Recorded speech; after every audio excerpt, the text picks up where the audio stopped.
pra jogar uma pimentinha aí pra galera, é o seguinte. Jesus falou que os últimos dias seriam como os dias de Noé. Que era Ele contextualiza, ele fala porque as pessoas casavam-se, davam-se em casamento e de repente eles sobreveio repentina destruição. Tipo assim, uma destruição que veio de repente enquanto a galera tava no oba-oba. Só que tem mais do que isso. Parece que Jesus está dando uma dica, um sinal ali, uma pista, né? Ou um easter egg, de que coisas que aconteciam na época de Noé iriam acontecer no final dos dias. E uma coisa muito estranha que acontece naquela época de Noé é, logo antes do dilúvio, Gênesis 6. Em Gênesis 6 tem aquela famosa história dos filhos de Deus que viram que as filhas dos homens eram formosas, coabitaram com elas e nasceram os gigantes e os varões de grande renome da antiguidade. Peraí, antes de qualquer coisa, uma coisa é algo que chama muita atenção na Bíblia quando se fala dessa época é a longevidade também de todo mundo. Também. Matusalém é dessa época. Os seres humanos viviam quantos? 400, o máximo, 500? não, mas Matusalém chegou, se eu não estou enganado, 985 anos. Tá bom. Mas aí é impressionante você perceber que após o dilúvio, quem viveu mais acho que foi Abraão, que viveu 175 anos. Baixou a expectativa de vida pra caramba. Ou na hora ali, alguma coisa aconteceu. Tem a ver, né? Tem uma explicação. Os cientistas que são mais cristãos, eles dão um exemplo, né? Quem quiser pesquisar mais sobre criacionismo e design inteligente, tem os grupos aqui no Brasil, né? O próprio professor Marcos Eberlin, ele tem um grupo nesse sentido. Mas lá nos Estados Unidos tem o Institute for Creation Research, ICR, né? Instituto para Pesquisa da Criação. E aí, lá, eles têm um estudo dizendo que na Bíblia fala que antes de Noé nunca tinha chovido. A Bíblia fala isso, não tinha chuva. No final do dia vinha um orvalho que regava as plantas. Era como se o mundo fosse uma grande estufa, né? Não tinha regiões frias, né? E aí é claro que depois quando esfria, vem a Era do Gelo. Mas o que acontece?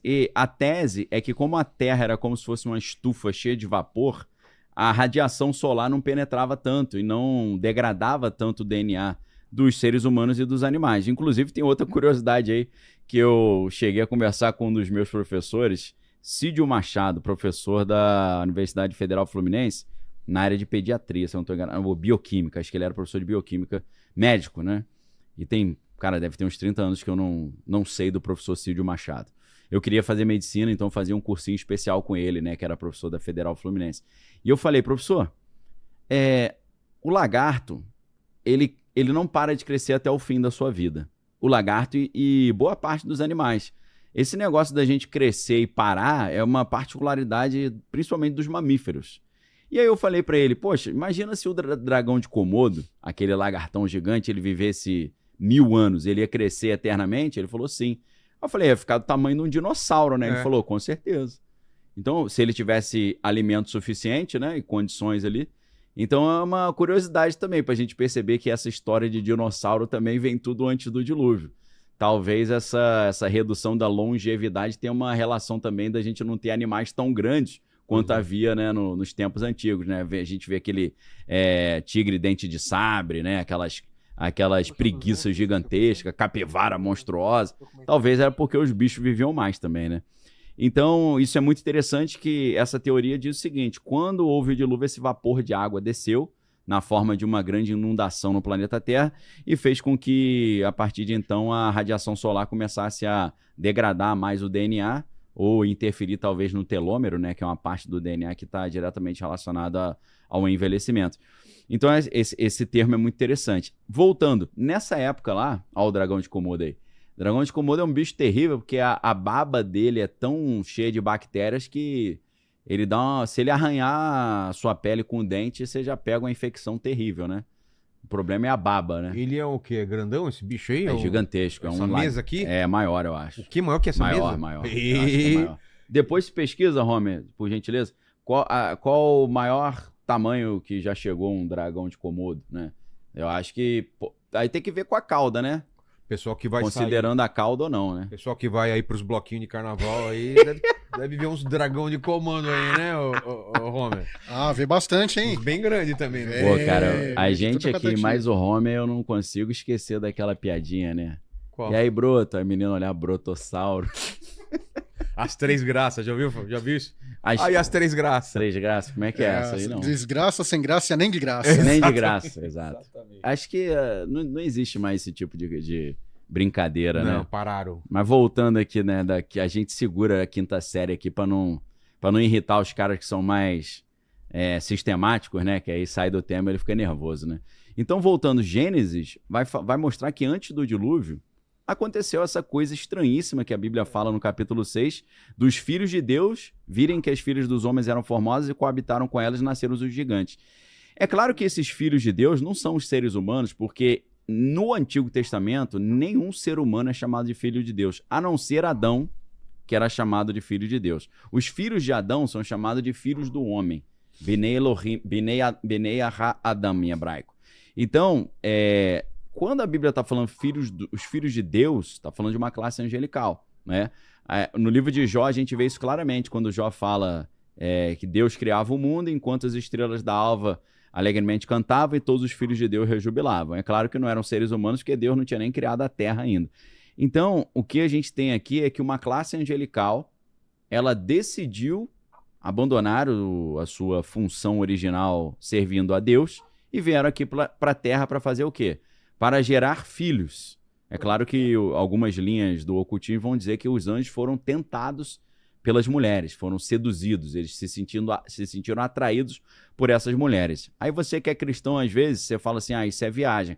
Aí você vai para o Novo Testamento, o apóstolo Paulo fala assim, é muito bom que a mulher use o véu por causa dos anjos. Aí você fala, como assim por causa dos anjos? Porque naquela época eles tinham aquela ideia que uma mulher sem véu era uma mulher que não tinha uma cobertura masculina, seja do marido, seja do pai ou seja de um irmão mais velho. Então, existem relatos como o William Schnoebelen conta, né? Se a galera quiser ver uma palestra de 3 horas de duração em inglês, mas hoje o próprio YouTube está traduzindo, né? Sensacional sobre isso, e a palestra se chama The Sons of God and the Antichrist, Os Filhos de Deus e o Anticristo, do William Schnoebelen. E ele fala que ele era, na verdade, ele era um X-tudo, né? Um ex-tudo. O cara já foi padre, mormon, druida, mais o quê? Maçom, obviamente, entre outras coisas. E ele virou cristão. E ele falou que ele estava acompanhando uma mulher que estava tendo ataques noturnos, ataques de natureza libidinosa. Não sei se você já ouviu esse tipo de história, Vilela, de mulheres que falam que ela sente alguma coisa atacando ela sexualmente à noite. Já ouviu história? Súcubus e íncubos, já. Eu já, por exemplo, ouvi história de uma pessoa que eu conheço, uma mulher, ela falou que ela acordou sentindo a mão passando no cabelo e o cabelo dela mexendo. Entendeu? A única coisa que eu senti é pressão no peito. Sim. Como se tivesse alguém apertando, amassando assim, muito ali, forte. né? Isso acontece também. E, na verdade, isso são coisas que a gente vê, relatos, né, que circulam. Na história da Emily Rose, O Exorcismo de Emily Rose, que é um filme pesado, principalmente também porque é baseado em fatos reais, a primeira vez que ela foi atacada pelos demônios, o demônio não entrou no corpo dela, ele só amassou ela na cama. Ela afunda no colchão da cama. Isso aconteceu com um amigo meu. Se Deus quiser, vamos ver, você aceita trazer esse cara aqui um dia? Esse meu amigo?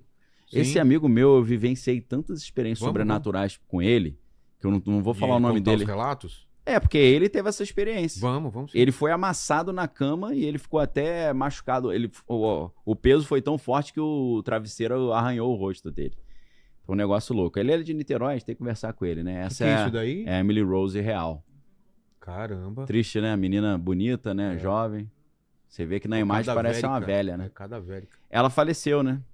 Aí tem aquela história que o padre que fez o exorcismo foi acusado de ter contribuído com a morte dela, né? Por quê? Porque o padre e ela chegaram a uma conclusão que isso que ela estava sofrendo era um martírio que seria para a glória de Deus, porque a história seria contada no mundo inteiro. Eu acho que já foi mais uma estratégia de Satanás, né? Com certeza. Porque é tipo assim, ela entendeu assim, não, eu preciso morrer para que a minha história seja contada no mundo. Tipo, Jesus morreu para abençoar a humanidade. Mas assim, estranho, né? Negócio muito triste essa história. Aí eles dizem que o padre que induziu, que falou para ela, desista de lutar para sobreviver, se entregue, morre, porque isso é para a glória de Deus. Aí, na verdade, o filme Exorcismo de Emily Rose começa com essa audiência, né? O padre sendo processado. Então, voltando lá, né? O que esses anjos caídos vieram fazer? Vieram engravidar mulheres. E as mulheres engravidaram e nasceram seres híbridos, esses Nefilim, esses gigantes, né? E aí, o que a gente lembra? A gente lembra que nos relatos ufológicos, muitas das vezes as mulheres são abduzidas, são feitas experiências com seus órgãos reprodutores e ela volta grávida. E depois de 3 meses, o que acontece? Ela é abduzida novamente e eles retiram o neném, retiram o bebê, um bebê híbrido. Então, uma das coisas de semelhança que a gente vê entre a época de Noé e a época do final dos tempos agora, é esse negócio de seres levarem mulheres e engravidarem essas mulheres. E então, a pergunta que fica é, será que isso é um dos sinais que Jesus está mostrando? Que tanto na época de Noé, seres espirituais angelicais estavam engravidando mulheres, incubando essas mulheres. O termo vigilante aparece na Bíblia ou em algum texto apócrifo? Ele aparece só no livro de Enoque. É como se no livro de Enoque, os filhos de Deus... Vamos fazer um sobre Enoque? Vamos fazer, claro. Esse história livro é misteriosíssima. É muito louco, né? É, loucaço. Aquilo ali é filme de ficção científica total, né? Muito legal, dá pra gente fazer um exclusivaço sobre isso. E aí aparece lá, então, os vigilantes. Eram 30? Vigilantes. Cara, eu não me lembro. Eu só lembro que o líder era o Samiasa, né? O nome do anjo. Samiasa. Seria isso uma dica de Jesus, dizendo que assim como foi na época de Noé, na época do final dos tempos, as mulheres também seriam levadas e gerariam filhos aí de forma espiritual? Então isso é algo extremamente estranho. Porque da mesma forma que a gente vê na época de Noé essas experiências genéticas acontecendo, a gente vê também nos dias atuais, quando a gente vê essa história doida aí dos filhos de Deus, né? Então, parece que existe aí uma semelhança, né? E é interessante a gente perceber que na época dos gigantes, não tinha nenhum gigante do bem, e a Terra ficou extremamente... não tinha gigante que era do lado do bem. Como é que é o Gentle Giant, né? O gigante gentil. Inclusive, Gentle Giant é uma banda de rock progressivo sensacional. Pra quem gosta de música de qualidade aí. Não tinha gigante do bem, era tudo mal. A Terra se tornou terrivelmente maligna, né? Então tem alguns livros que a Bíblia cita, falando, essas histórias também estão contadas no livro dos justos. Mas esse livro do justo não entrou na Bíblia. Pois né? E por que não entrou? E é claro que a gente tem que fazer uma diferença entre o Antigo Testamento, né, que é a Bíblia hebraica, e o Novo Testamento. No caso do protestantismo e do catolicismo, existe uma diferença em que esses livros, né, a Bíblia católica possui mais livros do que a Bíblia protestante. Qual que é a ideia? Martinho Lutero tirou livros. Ele tirou livros restaurando ao que era nos tempos do Novo Testamento. Porque o Tanakh, que é a Bíblia hebraica, que reúne Torá, que é a lei, Neviim, que são os profetas, e Ketuvim, que são os escritos, não tem esses livros que a Igreja Católica acrescentou, como Tobias, Judite e tal, Macabeus. Eclesiástico, né? Eclesiastes tem na Bíblia, eclesiástico não. Então, dizem que quando o cânon, cânon não é só uma marca de câmera, né? Mas o cânon é a lista dos livros que compõem a Bíblia, né? Quando eles chegaram a esse consenso, eles dizem que o livro de Enoque não entrou, apesar de você ver pistas do livro de Enoque em Gênesis 6, na Epístola de Judas, que é um livro pequenininho, não tem nem capítulo, é um único capítulo antes do Apocalipse. Nas Epístolas de Pedro também tem citações ali muito claras do livro de Enoque, por exemplo, quando Pedro diz que aos anjos que não guardaram a sua morada original, Deus os guardou em prisões eternas até o juízo. Isso vem direto do livro de Enoque. Mas por que não entra? Porque o livro de Enoque, ele parte da ideia que o anjo, ele fica tentado pelas mulheres, ele quer se tornar de um ser espiritual para um ser material. O anjo cobiça a matéria e ele quer ter prazer na matéria. Só que havia uma influência gnóstica muito grande, até em Santo Agostinho, né? Santo Agostinho tinha uma jornada, né? Antes da sua conversão ao cristianismo, ele é um cara que buscava muito os prazeres, né? Quase que um hedonista, e ele teve uma passagem pelo gnosticismo também. E o gnosticismo, eles odeiam ou eles não conseguem conceber a ideia de um anjo querer vir para a matéria e ter relação com a mulher. Porque para ele, o anjo é um ser superior porque ele abstraiu da matéria, ele está fora da matéria, ele escapa da matéria. Então, como a galera não achou assim, nonsense você ter anjos querendo vir para a matéria, dizem que eles retiraram por causa disso. É um dos argumentos, né? Pelo livro ter sido retirado. Então, nessa época, a Terra se tornou maligna pra caramba, se tornou tão degenerada e tão corrupta, não em comportamento, mas o DNA, geneticamente... Tá, corrompido. Corrompido, porque... Digamos que tinha a linhagem pura. Isso. E aí, de repente, por causa desses gigantes, ela foi... Foi corrompida. Como tivesse o DNA humano foi hackeado. Tá. Na verdade, há algumas explicações. Uma explicação é que os anjos caídos estavam querendo fabricar esses gigantes de forma que eles criassem uma espécie de soldados para destruir o povo de Deus e estabelecer um reino maligno na Terra. Porque você tem um cara gigantesco, a chance dele vencer é maior, a não ser que, como em Game of Thrones, todo mundo fique metendo flechada na cabeça nas partes íntimas do cara, né? Aí é difícil. Mas, tirando isso, o outro argumento é que já havia uma profecia em Gênesis, né? Quando a serpente engana a mulher e Deus lança uma maldição sobre a serpente. E a maldição é o seguinte, Deus diz para a mulher, você lhe ferirá a cabeça da serpente, mas ela lhe ferirá o calcanhar. Porém, inimizade entre os teus descendentes e o teu descendente. É interessante isso, porque Deus fala que vai colocar inimizade entre os descendentes da serpente e o descendente da mulher. Fala só um. E aí a galera começou a ter aquela ideia de uma concepção messiânica, que viria um ser representando a presença de Deus tornada humana, que iria destruir as obras do maligno. Então, a ideia é que Deus estava através da mulher de Eva, que representa o povo de Deus no Antigo Testamento, os judeus, no Novo Testamento representa a igreja, ia construir uma linhagem até chegar no Messias. Essa linhagem passa por Davi, passa por vários outros personagens, o Judá, filho de Jacó, que deu origem à tribo de Judá. Então a ideia também era perverter as linhagens humanas geneticamente para que também o Messias não conseguisse chegar, né? Só que aí o que Deus faz? A corrupção do DNA humano foi tão grande, mas tão grande, que Deus teve que destruir toda a criação para proteger o seu projeto original. É como se fosse um vírus que entra no sistema computacional e aí você tem que fazer uma cópia num outro computador e o original, que tá o vírus que você não conseguiu extirpar, você tem que destruir. Então, nessa tese, o dilúvio teria vindo por causa disso. Porque a Bíblia fala o seguinte, havia essa corrupção, né? Os filhos de Deus viram que as filhas dos homens eram formosos, coabitaram com elas, aí nasceram os gigantes, os varões de grande renome da antiguidade. E aí depois a Bíblia fala assim, havia um homem puro em seus caminhos, né? Que era Noé. Só que quando a Bíblia fala puro, ela não está falando uma pureza moral, comportamental. É uma pureza genética. É uma palavra hebraica que é tam. Né? Tam é até uma palavra hebraica interessante, que é a letra tav, que pode significar um sinal ou marca, e a letra mem, que dá origem a maim, que é água. Então, tam é tipo assim, sinal da água ou foi limpo, está limpo, né? Puro. Pureza no sentido de lavado pela água.